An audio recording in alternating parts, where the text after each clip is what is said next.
exploring some different Talisman tactics, making that switch from 4th edition to 5th edition. So in this series of vlogs, if you're coming from 4 to 5, what opportunities do we have? What realignment do we need?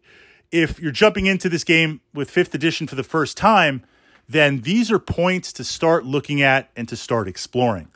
Previously, I pushed up to the Talisman playlist. We were looking at life and how the changes to death and the acquisition of life has radically changed the game and given some new and interesting opportunities.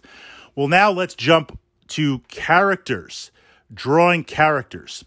In 4th edition, just for some framework, you mixed up all the characters, you shuffled them out, and each player drew one character. It was a blind draw. It was a hidden draw.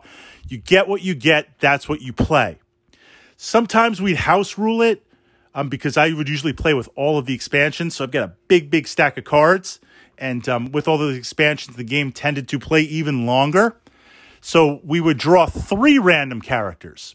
You'd keep them hidden. You draw 3, I draw 3, you draw 3, they draw 3. And then we look at the characters and we pick the one that we want to play. So you might get the character you want. Even if you don't, at least there's a slightly better than average chance you're going to get something to work with. Occasionally what we would see if we're playing the blind draw, if someone drew the wizard, the sorcerer, the prophetess, very, very powerful characters. And I drew someone like the ghoul. The ghoul in 4th edition was just kind of a generic. Or if I drew the minstrel. Minstrel's a lot of fun in 4th, but mainly for the lulls. If I drew one of those characters and other players drew competitively, I'm going to have a really hard time. Just on that level alone. So sometimes what you would see is early on, very quickly, try to get yourself killed as quickly as possible. If we were playing with the dungeon, immediately run into the dungeon so this way you could hopefully draw a better character. Now, given that Talisman was a game of movement economies, if I did do that, I would lose 3 or 4 or 5 turns that I could have been leveling up. I die, I draw another character. If it was another not-so-great character, well, that's I got to stick with that at that point because I can't waste another 5 or 10 turns. I'll be too far behind. But if I drew someone good or someone better, that's a possibility. If we were playing the base game, there was one time where we're playing the base game, so base characters, 4th edition, and we're playing with 5 players, and someone did not draw the prophetess, arguably one of the most powerful characters in the entire game, plus expansions. With the prophecy ability, that I did the calculations. I was like, the other characters in play, if I die, I was playing the dwarf. I like the dwarf. But if I get him killed, he's out of play. We randomly draw a card. My odds are pretty good. They're pretty good there. And as a backup, the wizard wasn't drawn. So those never tell me the odds, but those are pretty good odds. So I got killed and I was able to draw the prophetess. And of course, everyone targets me the whole game. But what are they supposed to do? That tactica has been completely removed. Because now in 4th, without house rules, 5th, you could still play house rules. You could still do blind draw. You could do all that. But game as intended means you draw the character. You get to pick.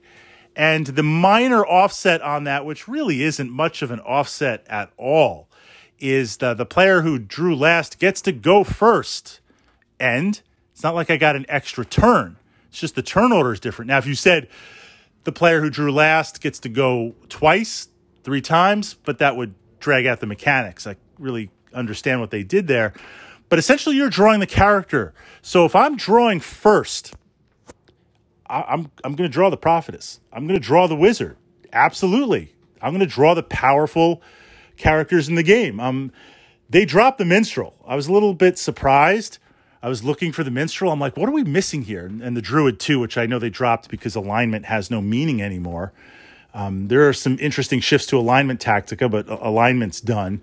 So they dropped those characters. They kind of made the ghoul a necromancer version of the minstrel. So I've been enjoying some of those tweaks, but the core characters are still very, very powerful.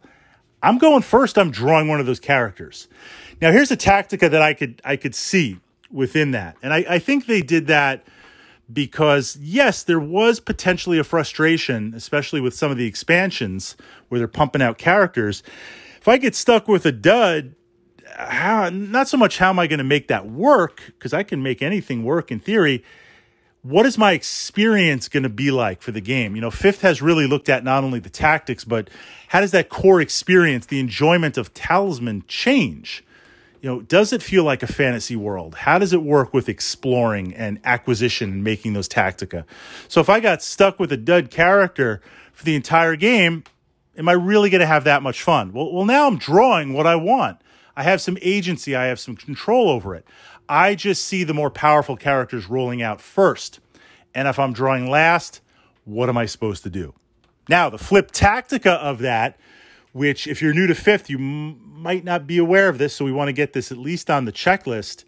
Certain characters are going to draw some major aggro. There's just no way about it. I'm going to target you more than others. I'm going to look to steal from you more than others. I'm going to look to hinder you and slow you down and burn turns more than others. Because before we even get into followers, magic object, gear, ways of leveling up strength and craft, just on the initial lead that you're going to have with some of these character abilities, playing competitively, trying to beat down the Elder Dragon and make it to the Crown of Command, I got to do what I got to do. I've got to do that. I've got to take care of that. So that's a tactica I'm exploring on my own, especially if it's a bigger game, right? If it's two of us, I can counter that character. But if it's 3, 4, 5 players, do I want to draw, I don't want a tier 1, just absolute low, no good character. Do I draw a mid-level character where I can exploit some of those innate abilities, but at the same time, I'm not drawing aggro? They're like, yeah, we got to keep an eye on Fritz because we heard he's pretty good at this game, but he's playing that character, no worries. I've got bigger characters to worry about. Are some of the characters, since you're selecting them and drawing them, worth the aggro in bigger games? That's the tactica shift, the big from 4th to 5th, and the tactica that we're looking to potentially, to possibly exploit.